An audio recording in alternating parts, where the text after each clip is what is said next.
Hola. Marina també xarra, Que sí? Sí, estem passejant de nou.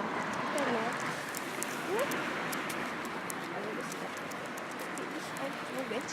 Bueno, jo per a les càmeres no veig encara molt bona. Ai, ja estic cansada. Ja portem un rato rodant.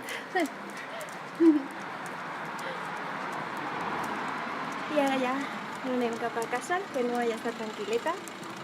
Això ho tindríem que fer cada dia. Cada dia hauria de passejar mínim en total hora i algo per a que ella no acumulara energia. És una gossa molt enèrgica, molt forta i li agrada molt l'exercici. La cosa és que no la pots amollar perquè com és tan dominant. En fi, si algú coneix alguna persona especialista en educar a gossos, us pot deixar un missatge perquè estem mirant opcions. Això. Mare meua, que cansada estic. No sé si és l'oratge, que fa molta humitat i és com que me costa més respirar. No, és que he estat hivernant i no he fet quasi esport i estic baixa forma. Estic en baixa forma. Ai, l'altre dia, parlant d'esport, l'altre dia vaig llegir un article sobre això que diuen que el cervell no és un múscul. És de veres, no és un múscul.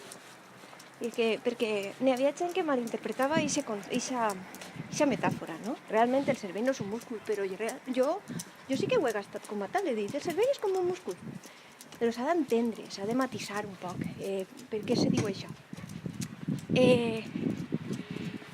Ai, Marina, el cervell no és un múscul que ho suporta tot, que és fort, no?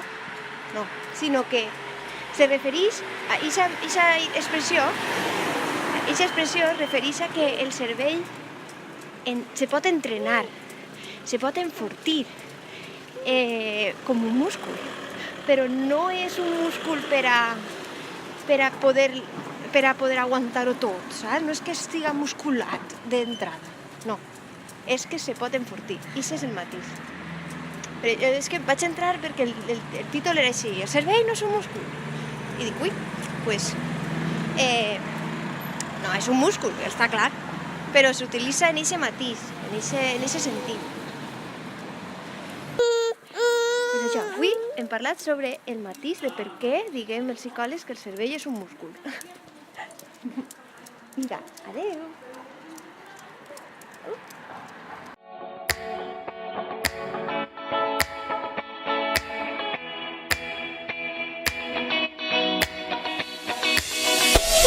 Boop.